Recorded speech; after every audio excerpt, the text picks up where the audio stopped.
حضور نے فرمایا کہ یہ فرشتہ ہے. حضرت حذیفہ کو نظر نہیں آیا، لیکن مصطفیٰ جان رحمت صلی اللہ علیہ وآلہ وسلم نے فرمایا کہ حذیفہ یہ فرشتہ ہے اللہ کا جو آج سے پہلے کبھی بھی زمین کے اوپر نہیں اترا. حضرت حذیفہ کو فرشتہ نظر نہیں آیا، لیکن مصطفیٰ جان رحمت صلی اللہ علیہ وآلہ وسلم کی زبان مبارک سے جب یہ الفاظ ادا ہوئے تو صحابی رسول نے یہ نہیں کہا کہ حضور مجھے تو نظر نہیں آ رہا، فرشتہ کہاں ہے، کیسے بات کرتے ہیں.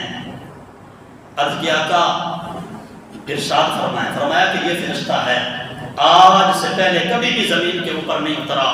آج اس نے اللہ سے اجازت مانگی ہے کہ میرے مالک مجھے اجازت عطا فرما.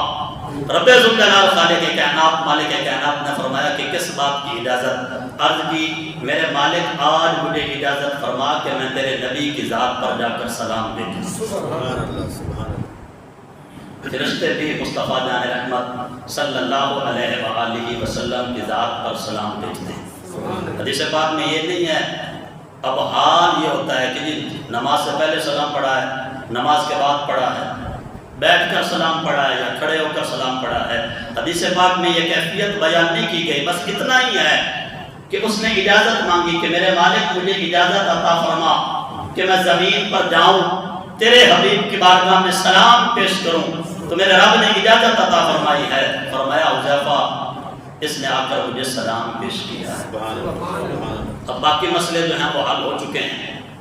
امت مسلمہ ہر درد سے وہ آزاد ہو چکی ہے. امت مسلمہ اب امن و سکون میں ہے. ہر ایک خوشحالی کی زندگی گزار رہا ہے. ہر ایک جو ہے وہ خوشی خوشی اپنے گھروں میں رہ رہا ہے. ہر ایک جو ہے وہ اسلام کے اوپر انہوں نے عمل کر لیا. ہر ایک نمازی بن گیا. ہر ایک اللہ تعالیٰ کے احکامات کی فرما برداری کر رہا ہے. ہر ایک دین اسلام کے اوپر عمل کر رہا ہے. ہر ایک قرآن کو اپنا قانون مانتا ہے. باقی یہ سارے مسئلے حل ہو گئے.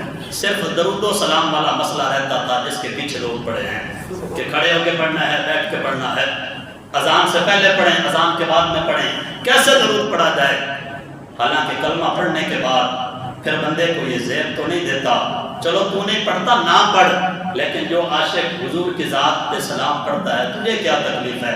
چاہیے تو کہ تیرا بھی تو حق بنتا تھا، تیرے بھی تو نبی ہیں، تیرے لیے تو مصطفیٰ جان رحمت صلی اللہ علیہ وآلہ وسلم نے غاروں میں روئے، تیرے لیے اللہ کے بارگاہ میں فریادیں کری. حق تو تیرا بھی بنتا تھا کہ تو بھی مصطفیٰ جان رحمت پہ سلام پڑھتا، لیکن تو سلام نہ پڑھ سکا. اور جو سلام پڑھتا ہے اس سے بھی بات کرتا ہے کہ کیسے پڑھتے ہو، بیٹھ کے پڑھتے ہو، کھڑے ہو کے پڑھتے ہو.